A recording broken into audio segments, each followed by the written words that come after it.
In the book As a Man Thinketh, James Allen wrote, "Dream lofty dreams, and as you dream, so shall you become." But most people aren't dreaming lofty dreams anymore. They're just trying to survive. So, when did your dreams start to shrink?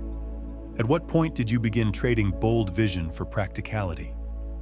When did you stop imagining what was possible and start settling for what was safe? You didn't always think small. As kids, we dreamed without limits. We wanted to be astronauts, artists, superheroes, sometimes all in the same afternoon. Ask a child what they want to be, and you'll hear pure imagination. No self-doubt, no fear of failure, just bold, boundless possibility.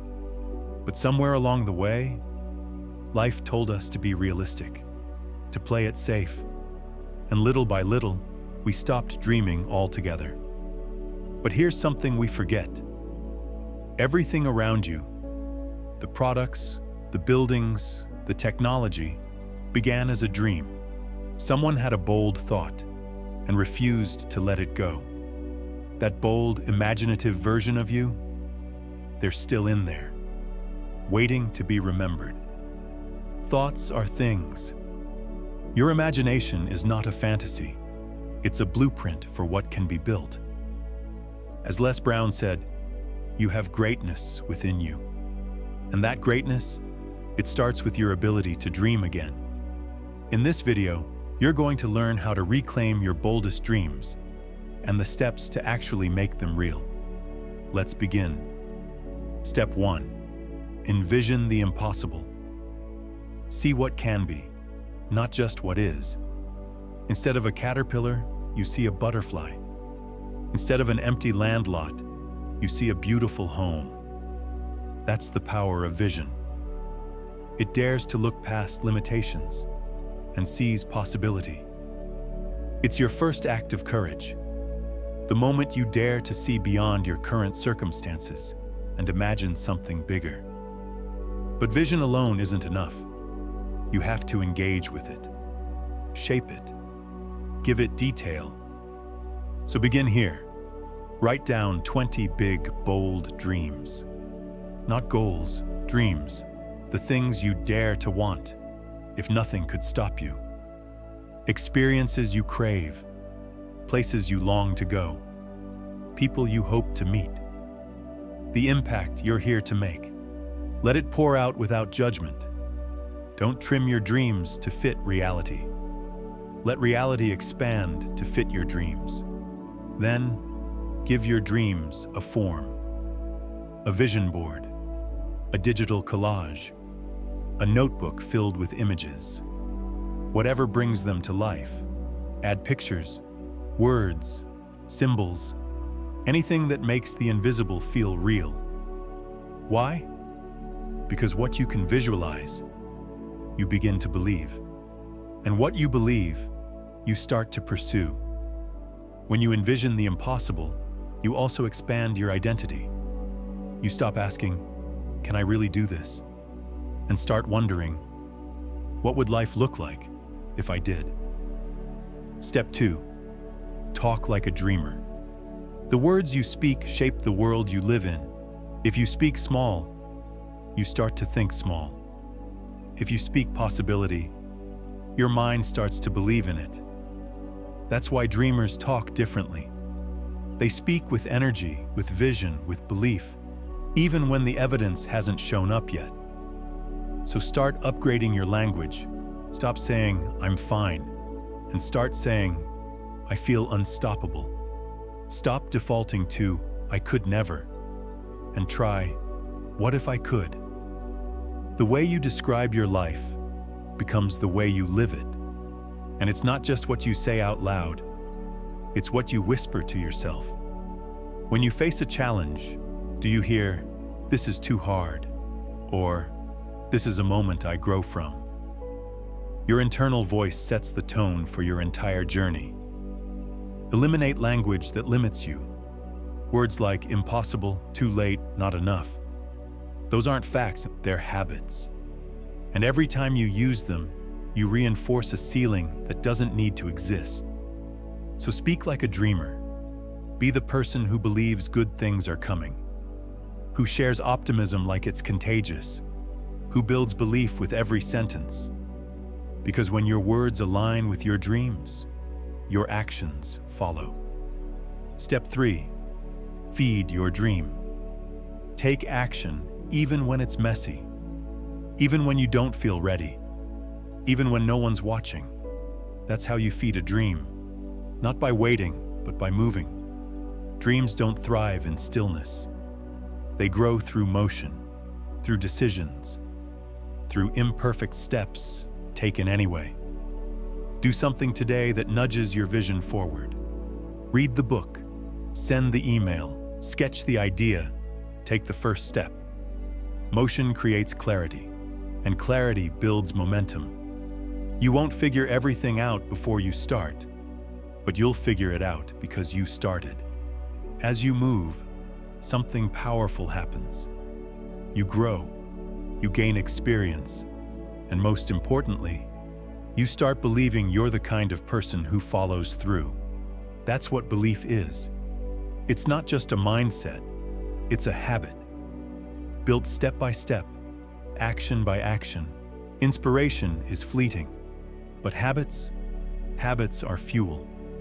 So start feeding your dream with habits that align, actions that affirm, and steps that spark belief. Because every time you act in alignment with your vision, you make it more real. You're casting votes, not just for a goal, but for the person you're becoming. And the more you show up, the more you grow into it. Keep showing up as the person your dream needs. Step 4. Sow the dream, trust the process. You've envisioned the dream. You've begun to feed it with intention and action. Now it's time to sow it. Plant it deep into your belief system with full faith that it will grow. Not instantly, not overnight, but inevitably, if you stay the course. Every dream begins like a seed, small, fragile, unseen. And like any seed, it needs time, protection, and trust. You don't plant an acorn and wake up to a forest. You water it, shield it, believe in it, even when nothing's breaking the surface yet. This is the part that most people give up. They confuse quiet with failure. They mistake waiting with wasting. But dreams, like seeds, grow on their own schedule. This is where faith becomes your fuel. As James Allen wrote in As a Man Thinketh, the mind is like a garden. If no useful seeds are planted, weeds will grow. So the question is, what are you sowing? Fear, doubt, hesitation, or courage, commitment, belief? If you want a life of meaning, you must plant thoughts that match the life you seek. And just as important, you must give those thoughts time to root.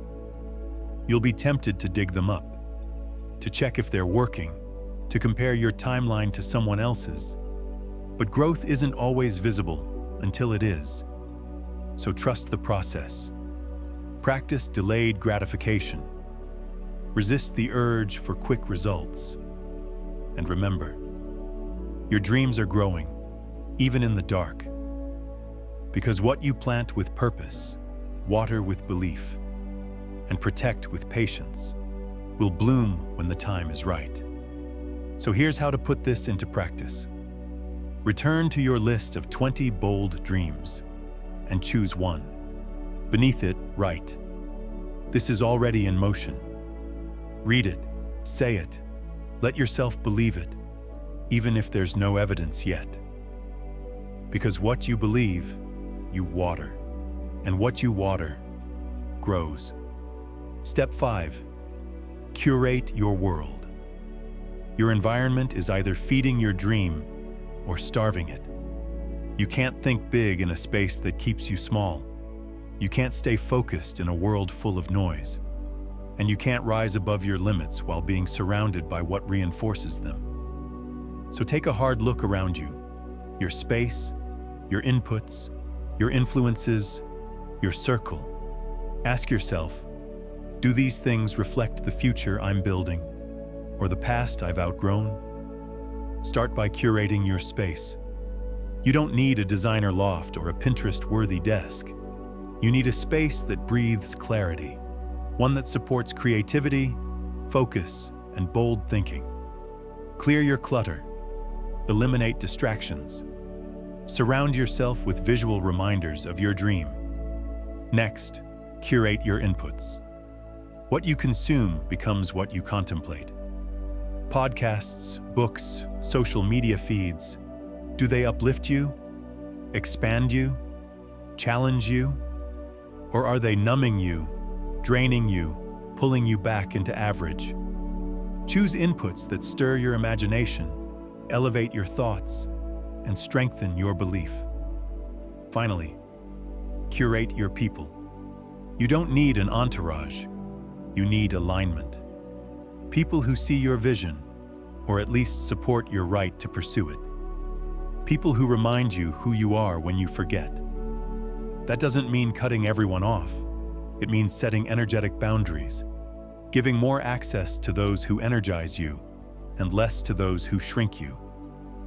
Because your environment isn't just where you live, it's what you allow. And what you allow begins to shape who you become. So be ruthless in your curation. Your dream deserves a world that supports it. And if your current world doesn't reflect your future, start changing it. Piece by intentional piece. You've done the work.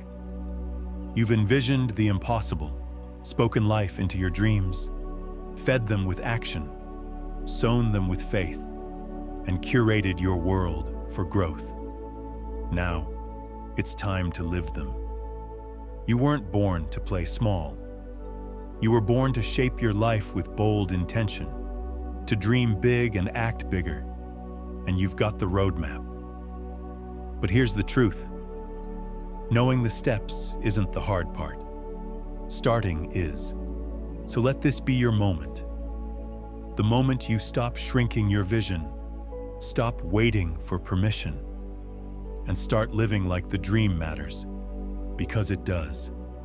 Big dreams change lives, and the first life they change is yours. So pick up the pen, take the first step, and walk into the life your future self will thank you for. Not someday, today.